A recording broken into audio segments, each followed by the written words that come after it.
L'accord de Cotonou a été créé en 2000, donc on sera bientôt à 20 ans d'accord de Cotonou. Donc la question qui se pose est, est-ce qu'il faut continuer encore 20 ans avec ce type de coopération ?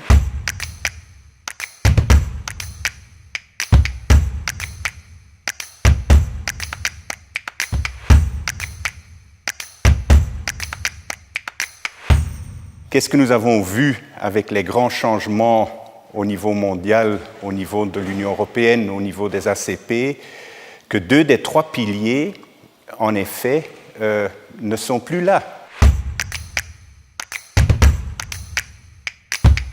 Donc ce qui reste, c'est un pilier substantiel d'aide internationale, un fonds de plus de 30 milliards d'euros, qui porte sur 6 ou 7 ans, la période 2014-2020.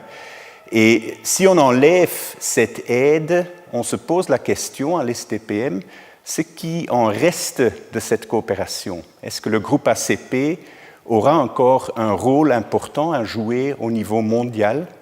Est-ce que l'Europe peut vraiment défendre ses intérêts politiques, ses intérêts d'action extérieure avec le groupe ACP, tout en sachant que ce groupe, à ce moment-ci, a très très peu de valeur politique.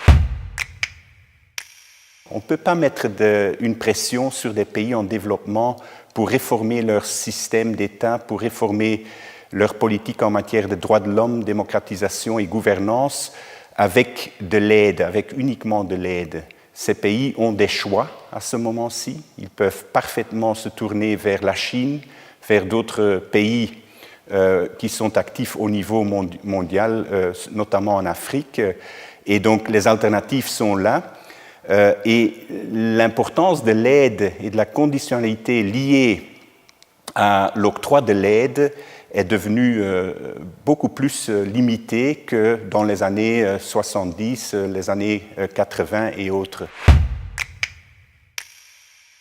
Il y a tout d'abord des pays dans l'Union européenne, notamment l'Allemagne et les pays nordiques et quelques autres pays, qui veulent en finir avec cet accord, qui ne veulent plus continuer avec un groupe ACP, qui disent, bon, il y a plus de traction politique avec les organisations régionales, il faut travailler avec ces organisations qui ont vraiment une traction politique, mais il y en a d'autres, notamment la France, le Portugal, l'Italie, l'Espagne et d'autres, qui défendent le groupe ACP et qui sont convaincus que ce groupe a encore une plus-value, une valeur ajoutée.